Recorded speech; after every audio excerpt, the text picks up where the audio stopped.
6 réfugiés en provenance du Ghana regagnent la Côte d'Ivoire ce vendredi 30 avril 2021. Lancement d'une campagne pour l'amélioration de la qualité du service aux usagers et clients de la Direction générale des impôts et des douanes en Côte d'Ivoire. Et puis Abdoulaye Dieng, président du Conseil national de l'Ordre des architectes de Côte d'Ivoire, a été inhumé ce vendredi 30 avril 2021.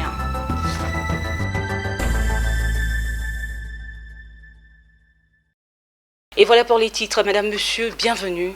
6 réfugiés et non des moindres en provenance du Ghana ont regagné Abidjan ce vendredi 30 avril 2021. Un retour qui sonne comme un acte fort pour la réconciliation en Côte d'Ivoire. Retour sur leur accueil avec nos reporters Daniel Kodjo et Richard Akeke depuis l'aéroport Félix Houphouët-Boigny d'Abidjan.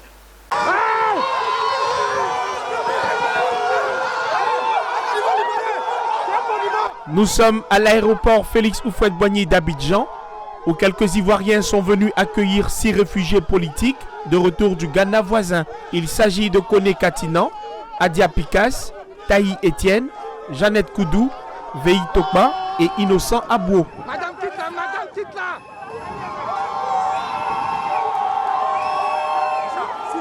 Les partisans crient leur satisfaction du retour au pays de ces fils et filles de la Côte d'Ivoire qui pourrait faciliter la réconciliation nationale. Où je suis aujourd'hui, je suis content de voir Koné Katinan à ma solution. On attendait ça il y a très longtemps, parce que ça a traîné jusqu'à l'acquittement de président Laurent Gbagbo arrivé.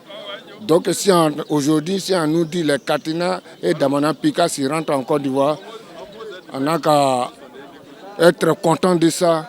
Tellement je suis ému, je vois déjà la réconciliation. Avant le retour de l'ex-président Laurent Gbagbo, 6 de ses disciples rentrent du Ghana grâce à un accord signé entre le gouvernement ivoirien, le Haut Commissariat pour les réfugiés HCR et les 5 pays d'accueil que sont le Togo, le Mali, la Guinée, le Libéria et le Ghana.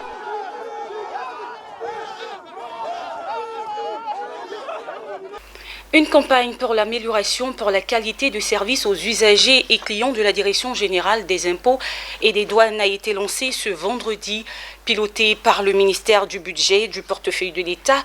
L'objectif de cette campagne est de sensibiliser les agents du ministère concernés en vue d'augmenter la qualité du service rendu aux usagers. On en sait plus dans ce reportage signé Walter Kofi et Valentin Kra. En Côte d'Ivoire, 2 régies financières s'inscrivent résolument dans l'amélioration de la qualité de services publics rendus aux clients. Il s'agit de la Direction générale des douanes et de la Direction générale des impôts. Ce vendredi 30 avril, elles ont procédé au lancement d'une campagne de sensibilisation de leurs agents en présence du ministre Moussa Sanogo, ministre du Budget et du portefeuille de l'État. Il s'agit de travailler donc à donner davantage de moyens à l'État pour faire face aux défis du développement. Et ça passe par encourager nos concitoyens à accomplir leurs devoirs citoyens. Et ça veut dire que quand ils viennent au niveau des services de l'administration, qui sont accueillis comme il faut, que leurs besoins sont traités diligemment et qu'ils repassent satisfaits chez eux, confiants dans leur gouvernement. Les régies financières ont tenu à donner une preuve de leur bonne foi pour l'amélioration de leur qualité de service. En témoignent ces pare-feux remis à la tutelle. Il nous est revenu que les usagers n'étaient pas toujours satisfaits de la réaction ou du comportement de nos collaborateurs. Alors notre action consistera justement dans un premier temps à sensibiliser nos collaborateurs quant à la qualité, n'est-ce pas, de l'accueil qu'ils doivent.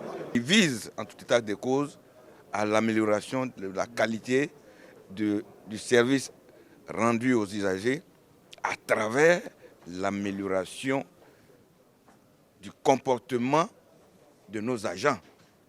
Soulignant qu'en Côte d'Ivoire, certains usagers des services des douanes et des impôts se plaignent de certains dysfonctionnements dans le service qui leur est rendu.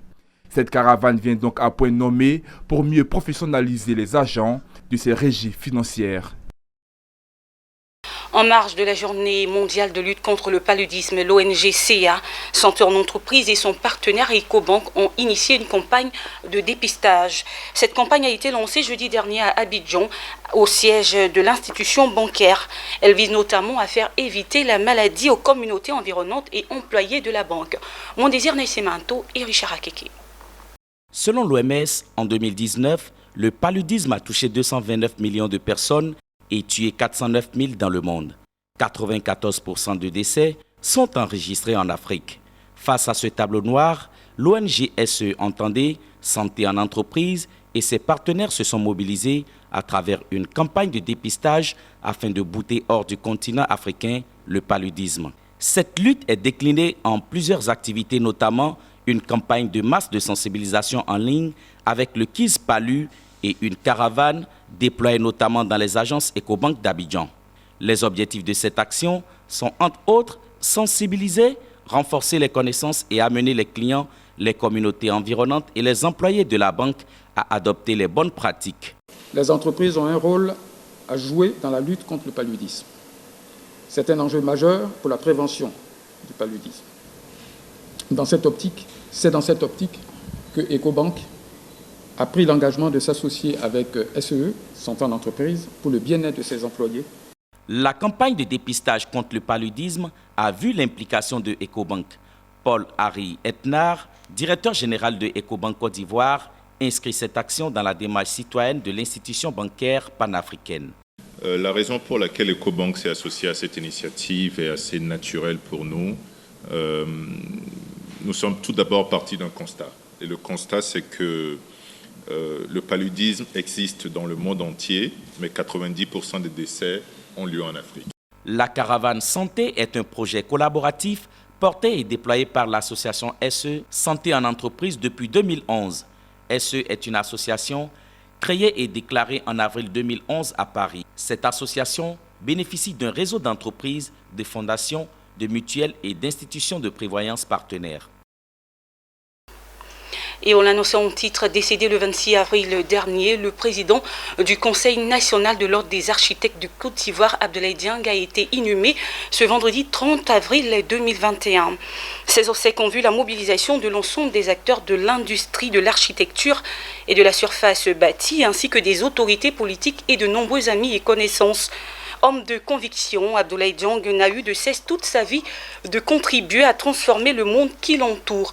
Retour sur son inhumation avec Pierre Tebeu et Tima Traoré. Abdoulaye Dieng a posé sa dernière pierre. Ce vendredi 30 avril 2021, l'émotion était palpable au siège du Conseil national de l'Ordre des architectes à Abidjan. Ils étaient tous là pour lui dire leur dernier au revoir. L'ensemble des acteurs de l'industrie de l'architecture et de la surface bâtie, tout corps confondu, des membres du gouvernement, de la famille, des amis et connaissances, mais aussi des simples curieux. Tous sont venus accompagner l'un des grands architectes ivoiriens, Abdoulaye Dieng, président du Conseil national de l'Ordre des architectes, décédé le 25 avril dernier. Homme de conviction, Abdoulaye Dieng n'a eu de cesse toute sa vie de contribuer à améliorer, si ce n'est transformer le monde qui l'entoure. Il a démontré dans son activité professionnelle au travers de ses réalisations, notamment dans le logement comme dans les lieux d'enseignement terreau indispensables de l'évolution de la société. Il a démontré auprès de ses confrères architectes et des pouvoirs publics à travers son combat pour transformer la représentation de sa passion au sein de l'ordre dont il est le président depuis janvier 2018. C'est la tristesse totale. C'est la tristesse totale. Notre président est parti sans présenter un signe extérieur de quelqu'un qui est malade. C'est un coup de massue qui nous est tombé dessus. Mais ce que Dieu fait est toujours bon. Il nous l'a prêté, il a repris. Donc que le nom du Seigneur soit béni et qu'il repose en paix. Et surtout, que le Dieu Tout-Puissant accorde à sa femme et à ses enfants la volonté et le courage de perpétuer la mémoire de leur papa. Le président de l'ordre, M. Abdoulaye Dieng, était un professeur de l'école. Et on a eu la chance de le côtoyer pendant quelques années. Ce que je peux dire, c'est que M. Dieng, comme on l'appelle tous, était une personne très chaleureuse, très gentille, extrêmement patiente. Né le 8 mars 1953, Abdoulaye Dieng est diplômé de l'école d'architecture des Beaux-Arts de Versailles en 1979 et de l'Université de l'Illinois aux États-Unis en 1981. Après plusieurs années d'exercice dans différents cabinets privés en France, aux États-Unis et en Côte d'Ivoire, il décide de créer son cabinet afin de gérer son métier selon ses idées, ses convictions, son approche personnelle. Il a été aussi expert immobilier auprès de la Cour d'appel d'Abidjan et consultant auprès de la Banque africaine de développement. Adieu, Maître Dieng. Après de bons et loyaux services rendus à la nation ivoirienne, les fonctionnaires et agents de l'État se voient retirer leur avantage funéraire pour la seule et simple raison qu'ils sont maintenant à la retraite. Pour réparer ce qu'elle considère comme une injustice, la Fédération des associations de fonctionnaires et agents de l'État à la retraite farcie a signé un partenariat avec Ivosep, la première structure des pompes funèbres de Côte d'Ivoire. La farcie a tenu un point de presse pour annoncer à ses membres qu'ils peuvent désormais préfinancer leurs obsèques afin de s'assurer de dignes funérailles. On en sait plus avec Betty Kwaku et Tima Traoré. Et si l'on pouvait décider des conditions de ces obsèques, la Fédération des associations de fonctionnaires et agents de l'État à la retraite farcie a rendu cela désormais possible grâce à un partenariat avec Ivosep, la première structure des pompes funèbres de Côte d'Ivoire. Les problèmes d'obsèques et leur financement qui revenaient à la famille du défunt fonctionnaire ou agent de l'État à la retraite ne seront plus qu'un lointain souvenir. Ils peuvent désormais préfinancer de leur vivant les opérations de leurs obsèques. L'acte que nous avons posé le 7 avril 2021 à l'hôtel Palm Club est inédit. En effet, il nous donne l'opportunité de financer, pendant que nous sommes encore en vie, nos propres obsèques. En ce qui concerne le volet pompe funèbre et de choisir ainsi les conditions idéales dans lesquelles nous voudrions que les choses se passent au moment où nous serons contraints au silence de la mort. Remerciant le directeur de l'IPS Ségrae à l'origine de la signature du partenariat avec Ivosep, le président de la farcie a exhorté ses camarades seniors à la retraite à s'approprier cette convention. La Fédération des associations de fonctionnaires et agents de l'État à la retraite de Côte d'Ivoire voudrait donc profiter de ce point de presse pour encourager, autant pour moi, les 11 représentations régionales de la pharmacie à s'activer dans chacune de leurs localités à faire connaître cet accord qui nous ouvre désormais une lucarne sur la vie après la vie. Créée le 4 juin 2010, la Fédération des associations des fonctionnaires et agents retraités de l'État de Côte d'Ivoire, farcie, a pour objet d'améliorer les conditions de vie des fonctionnaires et agents retraités de l'État et leurs ayants droit. L'objectif est de leur assurer le bien-être social favorable à leur réintégration dans la société. Et quelques jours après le lancement de la deuxième édition du mois du livre, l'ONG Nklobakan, en collaboration avec la Fondation Amadou Hampâté-Bâ, ont initié la journée du conte. Cette journée a pour objectif, entre autres, l'enseignement des valeurs humaines et la construction de la personnalité à ses élèves. Le point avec Mon Désir Nessimanto.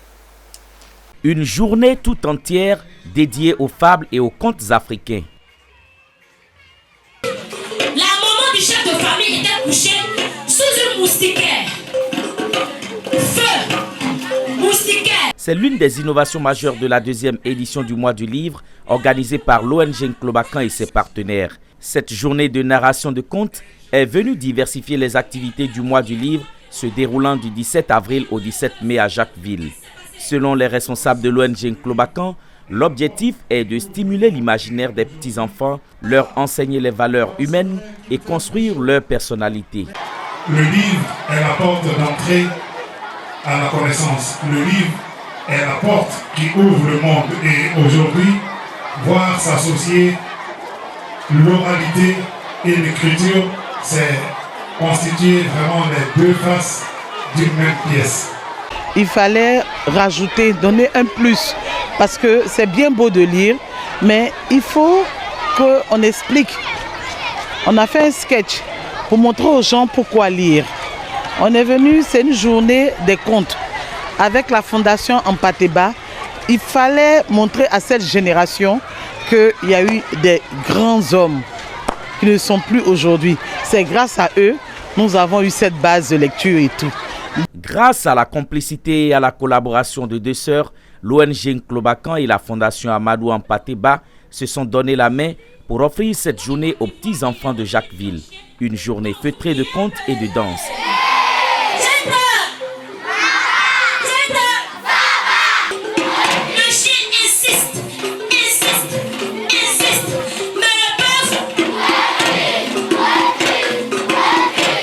Il n'y a pas de petite querelle. C'est l'un des contes proposés par les collaborateurs de Rukiatou Ampateba, présidente de la fondation Amadou Ampateba, et qui a retenu l'attention des enfants. Ce conte a enseigné aux tout-petits les risques auxquels l'on s'expose quand on méprise son prochain. Donc lorsqu'il y avait des dérives, donc il y avait une sorte de satire, donc de régulation des mœurs. Donc les gens faisaient des contes.